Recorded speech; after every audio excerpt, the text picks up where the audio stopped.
Aperta direitinho. Porque o juiz é eleito junto com o Claro, presidente. e foi para superar aquela crise antiga da eleição de Jânio e Jango, né, que se fez essa reinstitucionalização, né, juntando as chapas.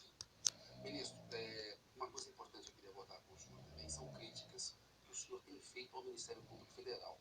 No julgamento lá do TSE, o senhor levantou suspeitas sobre vazamentos que teriam partido do Ministério Público. Claramente, o senhor disse na época, e tem dito em alguns discursos do senhor, que o senhor vê o risco aí de se formar um Estado policial no Brasil. Né? E, na segunda-feira, o senhor afirmou que não se combate crime cometendo crime. E o Estado de Direito não comporta soberano, né? Numa alusão de que o poder não pode ter uma hipertrofia em relação aos outros. O senhor acha que o Ministério Público tem cometido crimes na Operação Lava Jato? Poderia apontar alguns casos, ministro? Eu reconheço a importância do trabalho que o Ministério Público fez. Acho que a Lava Jato é um divisor de águas no Brasil. Como também o julgamento do mensalão feito pelo Supremo Tribunal Federal, que também é um julgamento exemplar no combate à impunidade e à corrupção. Elevou o patamar. Elevou o patamar. Eu também votei no Supremo Tribunal Federal a favor da investigação, do poder de investigação do Ministério Público, dentro de determinadas comportas, dentro de determinados limites, em caráter subsidiário da polícia. Mas eu vejo com muita desconfiança os vazamentos que se fazem. As manifestações quase que religiosas de alguns tipos do Ministério Público, dizendo que não se pode criticar a Lava Jato, que não se pode aprovar uma lei de abuso de autoridade, que não se pode rediscutir um modelo de delação, porque se está atingindo a Lava Jato. Como se uma crítica à Lava Jato fosse um pecado ou um capital. Não, se fala agora que é obstrução de justiça. Então, a mim me parece que isso é extremamente perigoso. E aí passam a acusar magistrados que indeferem determinados pedidos. Eu chamei a atenção a dois magistrados do STJ, o ex-presidente Falcão e o Marcelo Navarro, que estão sendo investigados porque o Navarro foi indicado para o STJ e poderia ter prometido uma atuação benevolente para com os réus da Lava Jato. Isso nunca vai se provar. Você tem tanta experiência de Brasília. Claro que os candidatos perambulam, vão ao Palácio, vão ao Senado. Vão provar o quê? Mas o inquérito está aberto. Com que intuito? Não. Acho que o Ministério Público age assim para se fortalecer em relação Eu acho que isso foi uma incúria do próprio judiciário.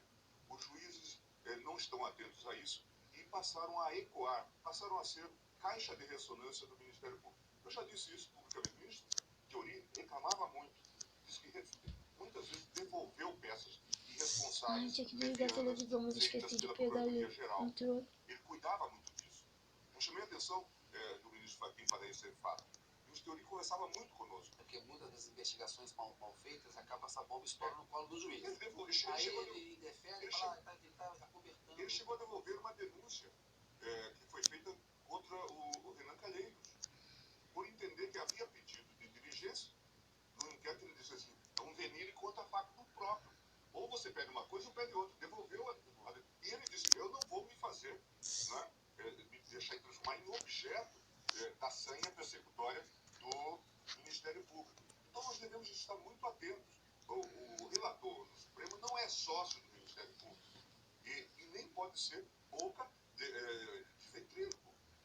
O julgamento lá no TSE, o senhor fez uma menção ao fato da conversa entre o Michel Temer e o Joesley Batista não ter sofrido uma perícia judicial da parte da Procuradoria-Geral da República para poder fazer parte ali do inquérito da investigação.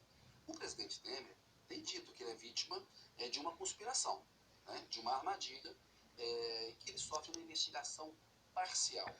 Qual que é a opinião do senhor a respeito disso? Essa questão tem que ser discutida. De fato, eu tenho a impressão de que a juntada de uma fita sem perícia, essa foi a opinião até do diretor-geral da polícia, que disse que também a Polícia Federal estava muito constrangida. Como ela foi colocada fora dessa investigação, de novo também aqui, ao invés de ter uma cooperação com a Polícia Federal, o Ministério Público passou a protagonizar a investigação. Ao invés de fazer uma parceria, claro que eles têm. A Polícia Federal é treinada para isso, né? Teria essa perícia. Mas até para a Polícia Federal isso passou a ser um elemento de constrangimento.